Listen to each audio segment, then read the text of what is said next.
কালকে যখন আমি স্কুল থেকে ফিরছিলাম, মানে স্কুল থেকে ফেরার সময়, তো তখন আমার সাথে এক বান্ধবীর মার সাথে আমার দেখা হয়ে যায় রাস্তায়।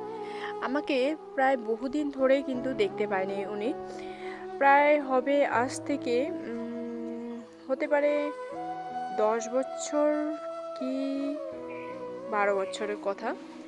উনি কিন্তু আমাকে খুব ভালোবাসতেন। তো যখনই আমি ছোটোবেলায় পড়াশোনা করছিলাম, তো তখনই আমি ওদের বাড়িতে সবসময় যাওয়া আসা করছিলাম।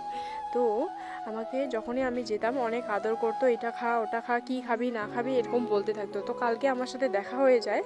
তো তারপরে আমাকে বলে, অঙ্কিতা তুই কি বেল খাবি? তো আমার জন্য বেল একটা দিয়ে দিল। তো আমি বললাম ঠিক আছে, তোমার যদি ভালো লেগেছে, দেওয়ার ইচ্ছে আছে আমাকে, ঠিক আছে দিয়ে দাও। তো বললাম কটা আছে তোমার কাছে, তুমি কয়টা এনেছো?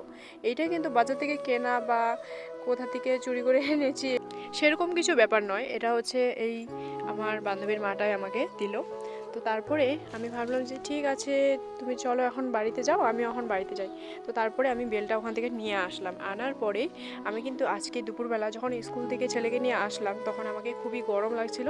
তো আমি ভাবলাম যে এই বেলটাকে শরবত বানানো যাক। তো এখন যেই গরম, এখনও ভালো করে গরমটা পড়েনি, তারপরেও দেখো এত গরম লাগে। তো এই গরমের মধ্যে যখন লেবু শরবত বলো, তারপরে আমের শরবত বলো, বেলের শরবত, যে কোনো শরবতই কিন্তু খেলে পেটটা ঠান্ডা থাকে। তো আমি তো বানিয়ে নিলাম, লেবু দিয়েছিলাম অল্প। আর তোমরাও কিন্তু বানিয়ে খাবে, ঠিক আছে? পেটটা কিন্তু একদম ঠান্ডা থাকবে। তো চলো, আমার ছেলে কিন্তু খায় না, তো আজকে কিন্তু ওকে জবরদস্তি খাওয়ালাম। টাটা। ভিডিওটি কেমন লাগলো সবাই জানিও।